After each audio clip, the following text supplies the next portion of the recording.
O Senhor esteja convosco.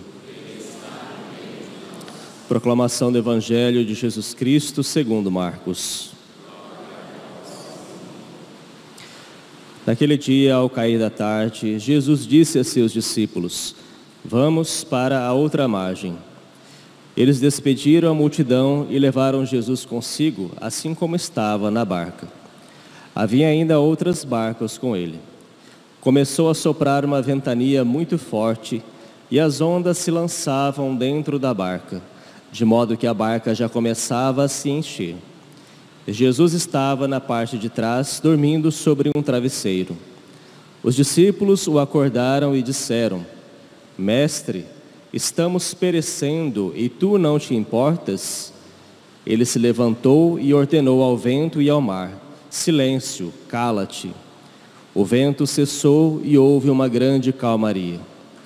Então Jesus perguntou aos discípulos: Por que são o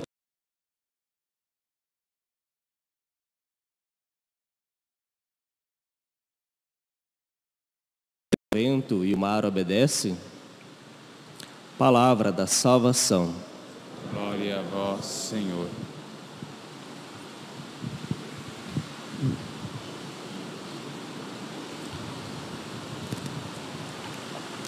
Caríssimos irmãos e irmãs, nós ouvimos agora no Evangelho de São Marcos o episódio de Jesus que acalma a tempestade na barca junto com os discípulos.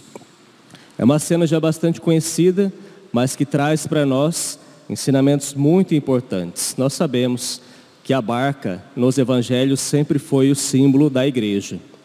Tanto é que São Pedro é chamado aquele que conduz a barca, né? A igreja é a barca de Pedro, cuja cabeça é o próprio nosso Senhor. E aqui nós vemos então essa cena da tormenta. O mar, a tormenta do mar, é no Evangelho também um símbolo das tribulações do mundo, né? Um símbolo do mal, um símbolo de tudo aquilo que perturba o coração humano. E então os discípulos, né, os apóstolos e nosso Senhor estão no mar e ali enfrentam essa grande tormenta.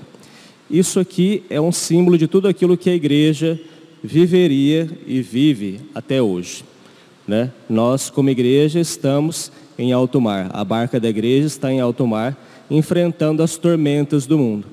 E vez ou outra nós vemos que existem muitas perturbações.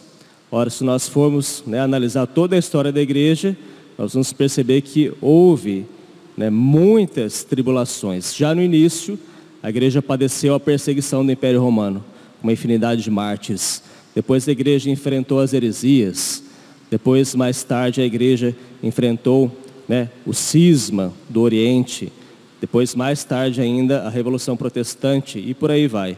E até hoje nós vemos que a igreja não cessa de enfrentar essas tormentas. Mas nós sabemos que nosso Senhor sempre está na sua igreja, assim como ele estava na barca. Pode parecer que o Senhor esteja dormindo, mas nosso Senhor jamais abandona a sua barca, nosso Senhor jamais abandona a sua igreja. E nós precisamos ter fé. Jesus mesmo depois vai repreender os discípulos, né? Depois que ele é acordado, e com duas palavras ele acalma toda aquela tempestade. Ele diz: Por que estão medrosos? Ainda não tendes fé? Então esse é um grande ensinamento para nós, né? De maneira geral, com relação a tudo aquilo que a igreja vive. Em tempos de dificuldade, em tempos de ataque da fé, em tempos de insegurança, de incertezas, nós jamais podemos perder a fé de que nosso Senhor é a cabeça da igreja. E Ele está ali, e Ele é todo poderoso, Ele é Deus. Com uma palavra simples, nosso Senhor pode mudar toda a situação, com muita facilidade. Mas Ele permite então que aconteçam essas coisas. Deus, na sua divina sabedoria, na sua divina providência, Ele permite o mal. Esse é um grande mistério que nós só vamos conseguir entender plenamente no céu. Mas é o que a igreja chama de mistério da iniquidade. Mas se Deus permite o mal, é porque Ele, na sua providência, da sua sabedoria infinita e no seu poder, converterá depois esse mal em bem com muita facilidade. E é interessante nós vermos, né, no Evangelho, de fato, nosso Senhor parecia estar muito tranquilo, enquanto a tempestade lá, a barca quase se enchia de água. Os discípulos estavam apavorados, mas nosso Senhor depois, com muita tranquilidade, com 2 palavras, acalma e espanta todos aqueles homens, né? Quem é este, a quem até o vento e o mar obedece? Este é o Filho de Deus Todo-Poderoso. Então tenhamos fé. E mesmo quando Deus, né, parece dormir, nós precisamos ter essa certeza, essa confiança que Ele agirá no momento certo. Aplicando isso na nossa vida pessoal, muitas vezes nós passamos por grandes tormentas e rezamos, pedimos a Deus que venha em nosso auxílio, mas parece que o Senhor não nos ouve. Quantas e quantas vezes nós ouvimos, né, queixas das pessoas: Senhor, né, por que o Senhor não ouve as minhas orações? Parece que o Senhor está surdo aos meus ouvidos. Às vezes as pessoas são tentadas mesmo a pensar que Deus não existe, né, porque não está ouvindo as suas orações. Mas Deus sempre ouve as orações. Deus jamais deixa de ouvir qualquer pedido nosso. Só que Ele conhece o nosso coração. E Ele sabe que algumas vezes é necessário que haja uma demora para que cresça no nosso coração o desejo por Ele. Para que de fato vá inflamando o nosso coração aquele desejo, né, por Ele. Porque nós sabemos, nós, né, precisamos pedir as coisas a Deus para que Ele nos dê, mas Deus já sabe tudo que nós precisamos. Ele quer que nós peçamos, mas Ele não precisa ser informado daquilo que é a nossa necessidade. E por que então Ele pede? Ele ordena que nós façamos os nossos pedidos, porque Ele quer dilatar o nosso coração para que nós recebamos as graças.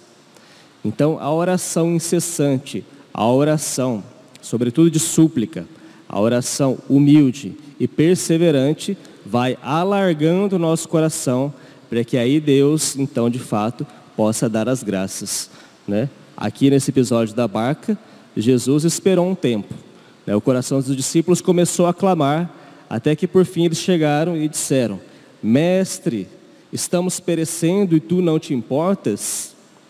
Aqui para nós parece às vezes até uma afronta, né, que os discípulos fizeram a Jesus, mas na verdade às vezes Deus nos incita mesmo a fazermos essa oração profunda, do fundo do coração, para que aí depois Ele nos atenda, né? Às vezes Deus quer que a gente fique ali insistindo, né, usando uma expressão, né, talvez exagerada, mas às vezes Deus quer que nós encostemos Ele na parede. Por quê? Porque Ele quer ver o nosso coração realmente comovido e desejoso da ação dEle na nossa vida. Então, sejamos perseverantes, né? Tenhamos fé de que nos problemas da igreja Deus está presente, e nos problemas da nossa vida pessoal Deus também sempre está presente. E se Ele demora, é porque na sua infinita sabedoria Ele prepara bens maiores para nós. Peçamos a Virgem Maria, né? Hoje, nesse sábado, nós celebramos a memória dela, aquela que soube esperar e que jamais vacilou na fé, mesmo no momento derradeiro, aos pés da cruz, quando tudo parecia perdido. Nossa Senhora sabia, né, que mesmo diante daquele mal terrível de os homens terem matado o Filho de Deus, dali brotaria a salvação no mundo inteiro. Que Nossa Senhora nos ajude então a sermos firmes na fé e sobretudo perseverantes na oração. Louvado seja o nosso Senhor Jesus Cristo.